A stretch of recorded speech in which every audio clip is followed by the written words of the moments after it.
Pozdravljeni! V tem videu bi želel spregovoriti o enem izmed pomembnih dogodkov za nas Slovence, ki se zgodi vsako leto, nekje na začetku leta, in to je EMA. In tokrat bom govoril o EMI 2019 in o eni burni reakciji od ene izmed žirantk. Želel bi samo poudariti, da tukaj gre samo za moje mnenje in da sem v bistvu bolj ali manj spremljal EMO v tem zadnjem delu, torej izbor med tema dvema superfinalistoma, torej med Raven in med Zalo Kralj in Gašperjem Šantlom.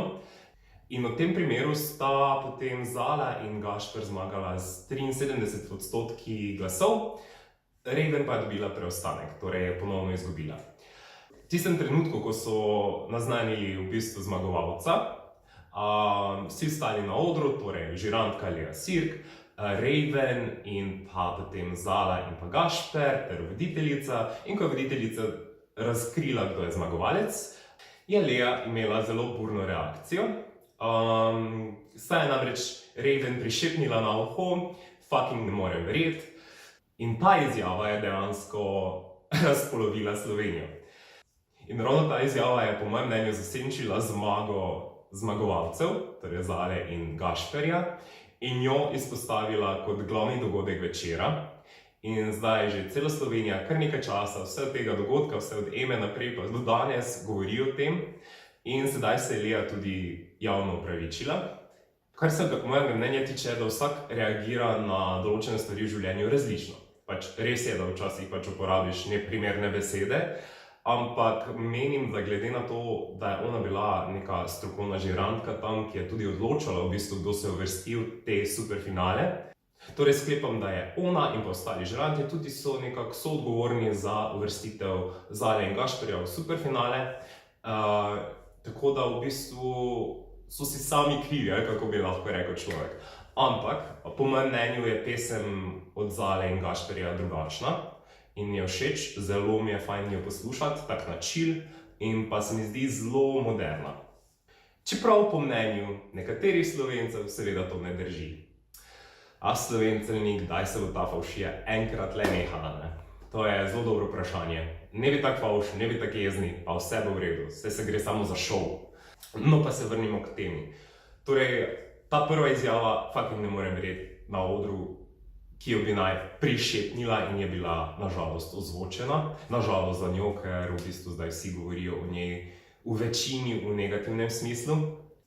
In potem si je še ta ugled, ki ga je si že rahlo nakrhala na odru s to izjavo, uničila še z eno izjavo v ozadju, kjer je rekla, da fucking ne more verjeti, ker je bila prepričana, da bo Raven zmagala in da se naj vsi ostali jebejo. Ne morem izraziti. Ne vem, če se lahko izražam tako na YouTubeu, ampak samo citiram v bistvu njene izjave. In ta izjava se mi ne zdi res primerna za nekoga, ki je v bistvu plačan, da opravi svoje delo in ga strokovno oceni in potem v bistvu odloča o tem, kdo je ta superfinalist, kdo bo kam prišel, kdo se uvrsti in kdo se ne uvrsti. Pa ne gre tukaj samo za to izjavo, gre v bistvu tudi za to, ker ne samo kot žirantka, ona je tudi učiteljica solo petja. Kar pomeni, da v bistvu svojim učencem dajo zgled, da je to okej. Iz tega vidika se mi zdi to malo sporno, da bi mogoče morala to nekje čisto v ozadju, v bolj zaprti družbi, ne na tako javnem dogodku, pokomentirati, kaj je njeno dejansko realno mnenje. Vsakdo si lahko namreč ogled uniči v 5 minutah. Tudi jaz pa sem neznan, nisem slaven, nič. Mislim, da nasplošno z izražanjem v medijih res moraš biti malo pazljiv, sploh če gre za nek tak dogodek, kot je EMA.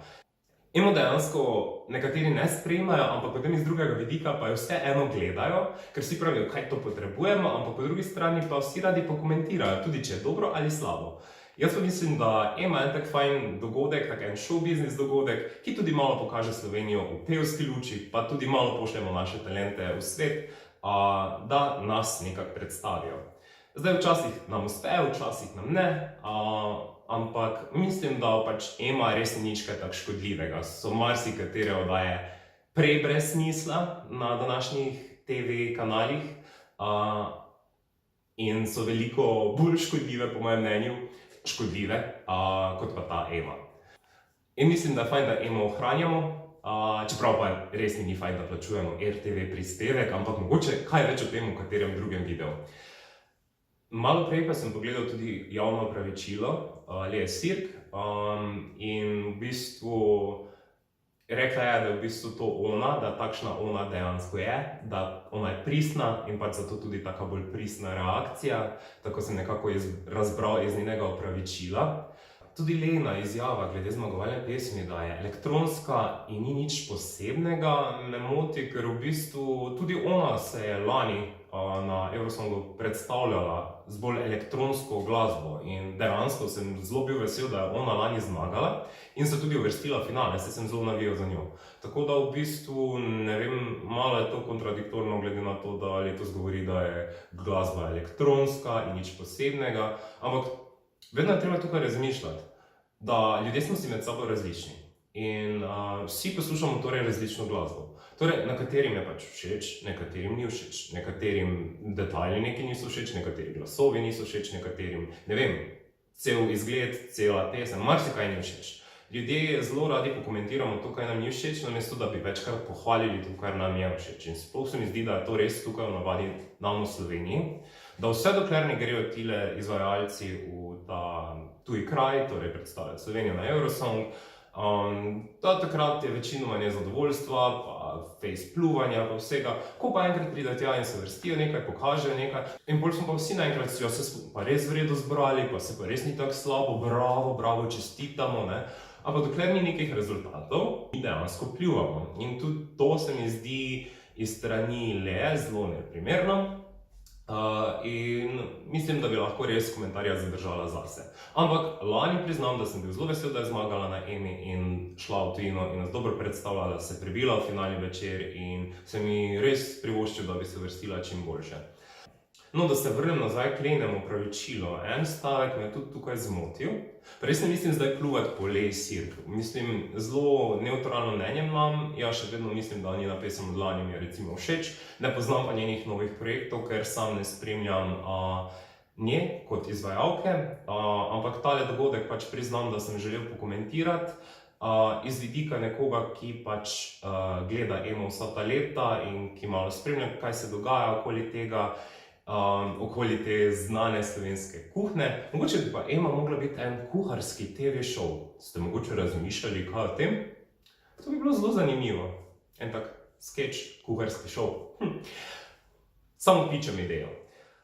No, glavnem, malo časi zaidem iz poti, tako da se opravičujem.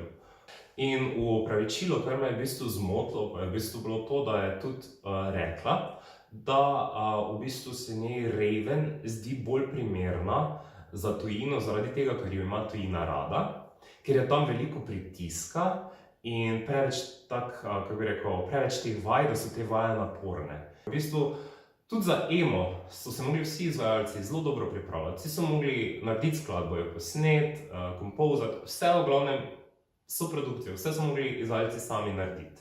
Tukaj je dosti vloženega truda, da ti narediš neko pesem, to ni tako preprosto, kot da greš v trgovino po štrucu belega kruha, recimo. Stavek mi ni bil všeč, tudi ne zaradi tega, ker pač meni se zdi, da pač moraš res ostati zvest sam sebi, vedeti, da predstavljaš državo in pač vse, kar narediš, je, da pač narediš najboljše, kar lahko.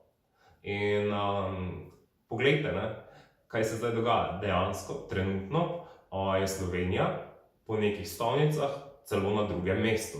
Tako da mislim, da nam zaenkrat ne kaže tako slabo. Pa mislim, da tudi ona dva, ker sta toliko drugačna in imata tako res, za moje pojme, pač moderno muziko, da se znate dejansko vrstiti nekam kar visoko. In jaz jim res želim najboljše in mislim, da bosta Slovenijo res dobro predstavljala kljub vsemu temu cirkusu, ki se zdaj trenutno dogaja okoli tega tukaj v Sloveniji.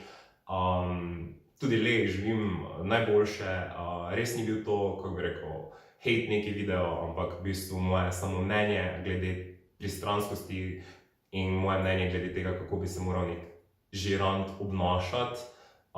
Ker vseeno, v službi se vsi drugače obnašamo, kot pa pol doma. Doma vsakdo rad kaj pokomentira, rad realno bolj pove, bolj bližjemu krogu ljudi svoje realno mnenje, ker pač služba je služba, družba pa družba. In mislim, da bi tako moralo ostati tudi v tem smislu Eme. Pač rabimo več timskega duha Slovenija, res mislim, se pa to ni noben big deal. Pač Zmaga včasih nekdo, ki ti je všeč, včasih pa zmaga nekdo, ki ti ni všeč. That's life. In mislim, da pač res bi tukaj moral biti potreben bolj nek ekipni duh, ne pa to pljuvanje, pa ne vem, da je kuhna, pa ne vem kaj vse.